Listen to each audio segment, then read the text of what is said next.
Domestic violence remains widespread in many countries. Approximately 1/3 of women globally experience some form of violence in their lifetime. In this month's episode of Between the Lines, IDS fellow Sohela Nazneen discusses a book that she's co-edited entitled Negotiating Gender Equity in the Global South, The Politics of Domestic Violence Policy. The book investigates the conditions under which countries in sub-Saharan Africa and South Asia have adopted legislation against domestic violence. And as Sohela explains, how broader domains of power need to be addressed if we're to have gender-inclusive policy outcomes. Interviewing Sohela is economist and gender specialist Professor Diane Elson. So Sohela, you've investigated how a new law on domestic violence was passed in Bangladesh in 2010, and now you've co-edited a book on domestic violence policymaking with case studies of a number of countries in sub-Saharan Africa and South Asia. How widespread a problem is domestic violence? Domestic violence is one of the key issues that women face all around the world. About 1/3 of women experience violence at some point in their lives in the world. So that gives you the magnitude of the issue and why states need to be responding and addressing this problem. And it's interesting, you found in these countries, Rwanda, Uganda, South Africa, India, Bangladesh, Ghana, you found there had been some movement, that there was a new law on domestic violence. How did that come about? So the 6 countries that you mentioned, basically the law came about at different points of time. South Africa passed it first in the late 90s, but then all the other countries that we look at, India, Ghana, Bangladesh, Rwanda, and in the last decade, a lot of states passed this law. And it's quite interesting to look at the policy process to see what pushed the states to adopt this. Among the 6 countries, what we see is the speed of adoption varies and the content of the law in terms of what it covers varies.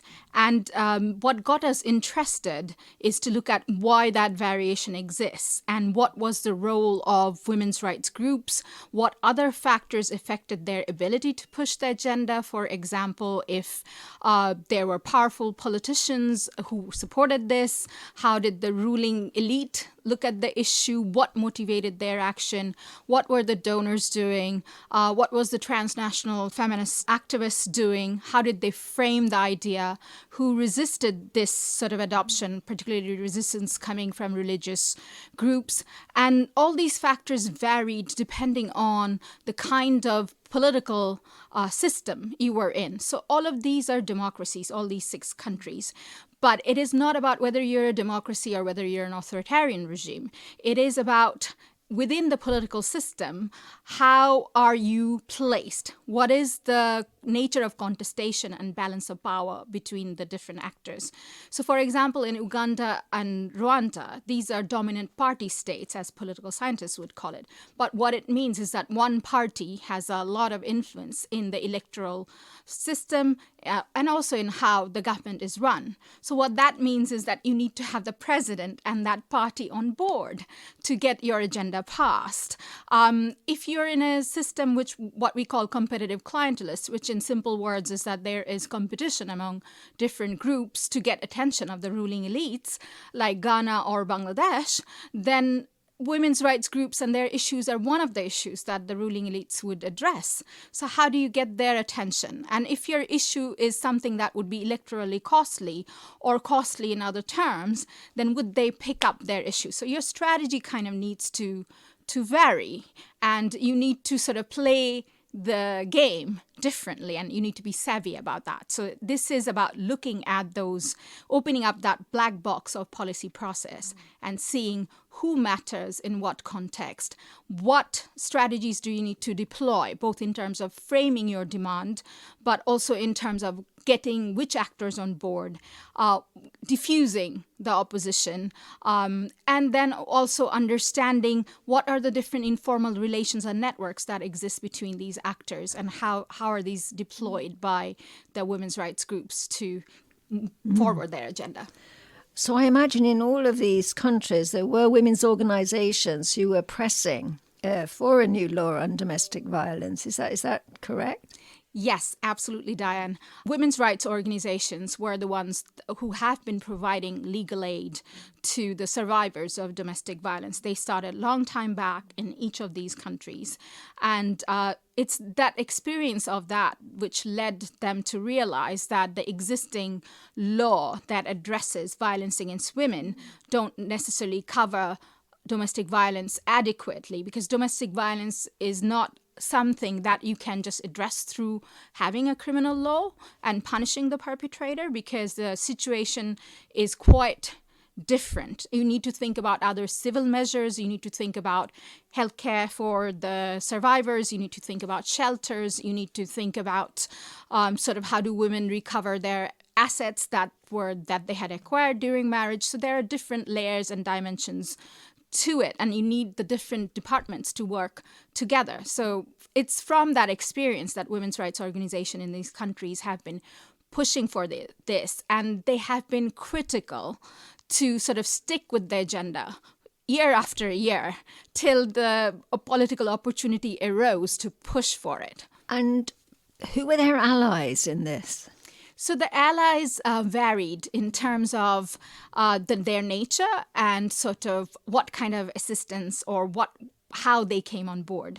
So when the women's rights organizations formed a coalition, a policy coalition for changing the law or drafting a law against domestic violence, it was the human rights organizations, it was sort of organizations that worked on the rights of homosexuals, it was also children's rights organizations who directly came on board to be a part of the coalition.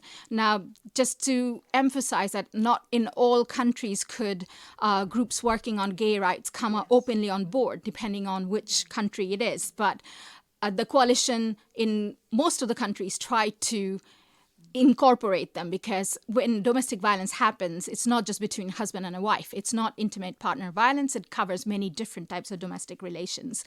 You had other forms of allies in terms of people inside the state.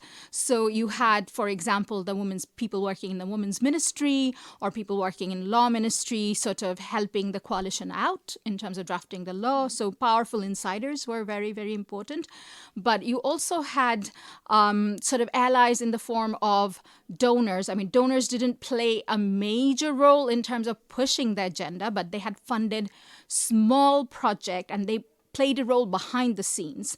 The reason why they were not up front pushing the issue, other than in Rwanda, is partly you don't want the agenda to be characterized as it is a Western agenda. You want the agenda to be framed as this is an issue that a nation needs to address, because you want to advance and you want your women to be secured. And this is something that is an important issue to address and not something that's being pushed from outside. And did it make a difference how many women there were in Parliament, for instance?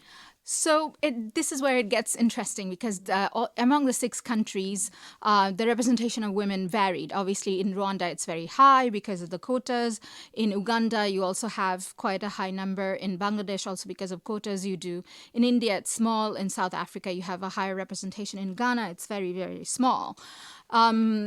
So it's not always the women parliamentarians, even though it is you're drafting a law and pushing a law, that matters. What matters is the linkage that women's rights organizations have with women parliamentarians and also with powerful women inside the state. So, for example, in Bangladesh's case, the link with the Prime Minister and the Women's Minister that the Policy Coalition on Domestic Violence had played a pivotal role. In Uganda, the link between the Policy Coalition and the women parliamentarians became very important, because that's how you sort of diffuse the resistance from the male MPs when the law was being discussed. So it's these linkages that you have become quite important. And in that sense, then, women in powerful positions do matter. I mean, a lot of the time we question that, okay, you have a woman prime minister or you have that many women parliamentarians. How does it matter, or do powerful women matter? Powerful women matter in a big way, because if you're not at the table, you can't push for anything. Mm-hmm. So the women's organisations outside Parliament and the political sphere need a conduit within Parliament, within the executive, that's going to be responsive to this issue of domestic violence. Yes, to get absolutely. Law passed. Yeah. Absolutely. And you mentioned resistance, for instance, in the case of Uganda. Were there resistances in other countries as well? And where does it come from, the resistance? So, very interestingly, by the last decade, domestic violence was being seen as, oh, this is not something that should happen. So it's not that people would sort of completely want to come out and say, oh, this is okay. But the resistance was more around what would be the content of the law. So, for example, will you address marital rape? Will you, if you give women a right to residence for the marital home, then does that mean that she would have ownership of the house? So resistance around certain clauses and the content of the law. A lot of resistance around how you defined the family. So are you going to cover cohabiting couples? So that became an issue for India and Bangladesh, because obviously in these countries you have to be married. Marriage is universal in a way. So it's sort of what would be the political cost of addressing these issues, which is where the resistance was sort of coming from. And a lot of the resistance also came from male MPs in the case of Uganda, but also male MPs in Ghana. Also in India, which was a protracted kind of negotiation, sort of the discussion around sort of family values. And if you pass this law, would that give women more power and reduce power of the men? There was a lot of discussion or pushback from the men and also from the church in the case of Ghana and also in Uganda. And sort of the Islamist groups, they weren't actively resisting the law in Bangladesh because they were distracted by other political things that were happening. But the framers of the law were still taking them on board, because if those would become political issues, they had to sort of frame issues in a particular way that wouldn't give offense to these groups. So there was a lot of negotiations around how do you frame the idea of domestic violence. So for example, it was linked to that this is a development issue, partly because it affects women's ability to work, it affects their health. That this is an issue, for example, in Rwanda, how it was framed was that we are a modern nation, and in a modern nation you don't do this, and this is part of our vision. And in the genocide, there was so much high levels of gender-based violence that this is a form of violence that we don't want to have in the nation that we are trying to build. So there were different ways of framing the agenda to diffuse the resistance, but there was definitely resistance. But nevertheless, the resistance was overcome, or were important compromises made along the way, which mean that the law was not as perhaps effective as it might otherwise have been. So, yes, different countries made different types of compromises depending on the political situation and what was your opportunity and what you could get away with. So, for example, in Bangladesh, initially the definition of the family was quite broad. And also in Bangladesh, you gave women the right to residence, which is still in the law. But there is a loophole in the law in terms of if the husband divorces the wife while this contestation is going on, then obviously she loses any claim to the marital home because the relationship doesn't exist. So there were those kind of loopholes. What we saw in Ghana was also very interesting, because in Ghana, the coalition went with the rights-based framework and didn't want to budge from it. And that took a long time to get the law passed. In almost all the countries, marital rape was not explicitly recognized, other than Rwanda. So you could see where things were, the law was diluted, or where you needed to sort of let certain things go or sort of accept that trade-off because you wanted to move forward with the agenda. Mm. So, having got a new law, despite having to make compromises of various kinds, nevertheless, they were successful in getting new laws in these countries.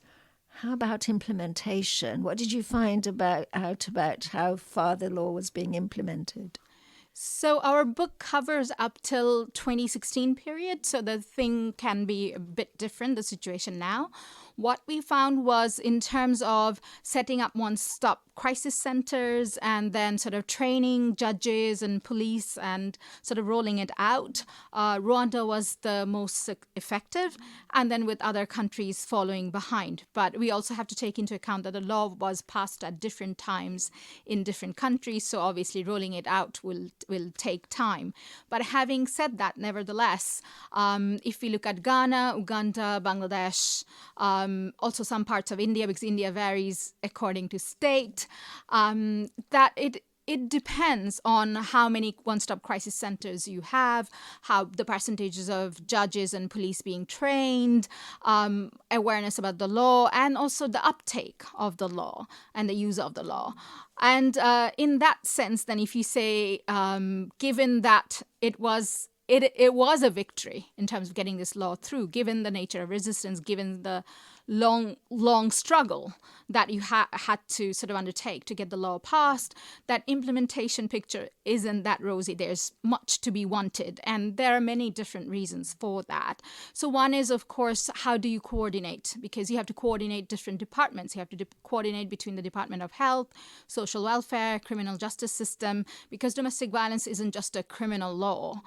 It also includes the civil dimension. So you need that coordination. So how is that coordination happening? There's the issue about budgets. Ministry of Finance is in charge of the budget. Domestic violence is an important issue, but they have also other things to fund. So what is the nature of the federal budget and also then budgets at the local level? You have issues around capacity. So you can train the police and the judges on the law, but then how do they effectively implement that is a different issue, because this is where the cultural mindset comes in. How do they look at domestic violence, and how do they look at what are the entitlements of women or children or men who are being affected by domestic violence, and what do they think is that they would do? So there are the technical fixes and the guidelines, and then there are sort of the informal practices that you then engage in terms of delivery of services. And also the other bit is that you have women's rights organization at the national level forming a coalition for the adoption of the law. But when it gets implemented at the local level. So what's the capacity of the coalition to be present and to monitor and watch, sort of be a watchdog? But also what's the role of the national parliament in raising questions and holding the bureaucracy to account in terms of what have they done around this issue? And we all know that addressing domestic violence effectively doesn't necessarily win you elections, because women don't vote as a bloc, or it doesn't come up as a major electoral issue. So then the question here is that who's watching out for this law being implemented? If you don't do it, then are you being sanctioned or called to account? And then there's the issue about shifting the mind frame and sort of the cultural aspects that service providers have. So we are in for a long struggle, but let's hope that we win that. Yes. So were there any surprises in this cross-country comparison that you undertook? Yes. The first surprise was methodologically, this book was quite innovative in a sense that we paired up the countries to see which factors matter for gender progressive laws to be passed. So Rwanda and Uganda were paired up, Ghana and Bangladesh were paired up, and India and South Africa were paired up. And as I said, it's not about whether a country is democratic or not. It's about what is the balance of power between different actors who are either for this or against this, and how do women's rights organizations then sort of analyze the situation and are strategic about using certain opportunities. But having said that, even when I was setting it up and pairing the kind of countries as pairs, I wasn't sure that I would find similarities. But what is astounding is sort of the similarities that exist between Ghana is in sub-Saharan Africa and Bangladesh is in South Asia. And sort of the issues that women's rights organizations faced and what kind of strategies they needed to be deploy in that particular nature of political configuration. That came as a big surprise. The second surprise was we talk a lot about transnational actors, and a lot of the time in development we focus on what are the donors doing, or we look at international conventions, for example, the CEDAW, influence of that, how do we frame our demands. But for us, what was very interesting was the South-South learning and exchange. So, for example, what Bangladesh learned from India and Malaysia in terms of framing the law, or what Rwanda learned from South Africa. It's that exchange between the regional feminists that became quite important in terms of how you frame a law in the regional context, how you make it appeal to wider public, how do you translate that became quite important, which is an aspect that we don't normally look at in development studies, and I think we need to look at more. And the last thing that we knew would be important, but we just didn't know how important it would be, is sort of the informal networks and relations that women's rights organization had. So in the governance literature and sort of when we discuss sort of women in politics, a lot of the time we talk about informal networks, and networking works against women because women aren't part of old boys networks. What we forget is once women are in powerful positions and in politics, that they develop their own networks, and they have their ways of sort of getting access to spaces. And in all our case studies, it's the links between women's rights organizations, their leaders, and links with the women's minister, or links with the gender ministry, sort of the secretary of the gender ministry, or other powerful insiders, their male allies. It mattered. The personal dimension does matter. So then that kind of surprise raises a big question around this informal network and networking, is that if that is one of the critical factors that pushes certain agenda, are there agendas where it won't work if it is politically costly? So domestic violence, nobody is going to condone that. But if you want change in inheritance law, will these informal strategies work? Because we all know that women's rights organization, I mean, in some countries, they may be present in larger numbers. In the countries that I looked at, compared to other kind of trade unions and other groups, they're not the largest. So you don't have the strength of numbers or the strength of disrupting the system. So you have the power of ideas to sort of say what change should look like and convince them. And you have the power in terms of using these informal strategies and getting into policy spaces. So if there is a pushback around particular issues, will these strengths then work? So that is something to think about. So they work, these informal networks that you've shown in your book are so important because in a way there was already the idea that it's a bit shameful if we have this domestic violence and we don't have any measures to try and combat it. I was interested, you said in Rwanda it was seen as we're a modern country now, and having domestic violence is not something that we want to see, and therefore it's part of our push for modernity that we have a law against domestic violence. But you're saying that in relation to inheritance rights, it's not the same. There's not a big consensus that changing and strengthening women's inheritance rights is an important thing to do. So you can go to international meetings and say how good you're being and addressing women's rights. So that you think that's much more going to be much more difficult. Yes. So depending on what kind of policy change you're wanting, then your strategies would vary. But certain strategies that may work for one type of change may not necessarily work. So you need to take that into account. So for Rwanda, obviously, they passed the domestic violence, but they passed the inheritance law even before, because in Rwanda, before the 1994 genocide, women couldn't inherit anything. And they had to change it partly because they needed the society to economically function. But that's not going to be the situation in every country. And in every single country around inheritance, you see difficulties in changing the law. So India had reformed its Hindu code, but not for other religions. Women are belonging to other religions in Bangladesh. It has been a contentious issue. So depending on the policy issue, then it becomes difficult. And for certain policy issues, it may appear as a quick win for the political elite. elites and for the women's organization to negotiate around that. So, for example, when domestic violence became really shameful that your country is not addressing it, you could push it. But equal inheritance hasn't gotten to that level, and the economic interest of people who benefit from women not inheriting equally is a much more steeper and a bigger challenge. So depending on the issue, yes. Interesting that you mentioned economic interest. Is it because there's nobody with a strong economic interest in perpetuating domestic violence, that it's easier to change the law on that? I guess so, because domestic violence doesn't necessarily yield any rent for when you're sort of implementing it. It doesn't necessarily allow you to distribute patronage if you're sort of addressing it effectively, or to maintain domestic violence. It doesn't economically benefit anybody. So it's probably easier to push through that kind of reform. In that way, the main challenge is you're challenging cultural norms or male power. But these days, it's very difficult to justify that kind of male power. Even though practices at the local level may vary, but it's got difficult for people to justify domestic violence.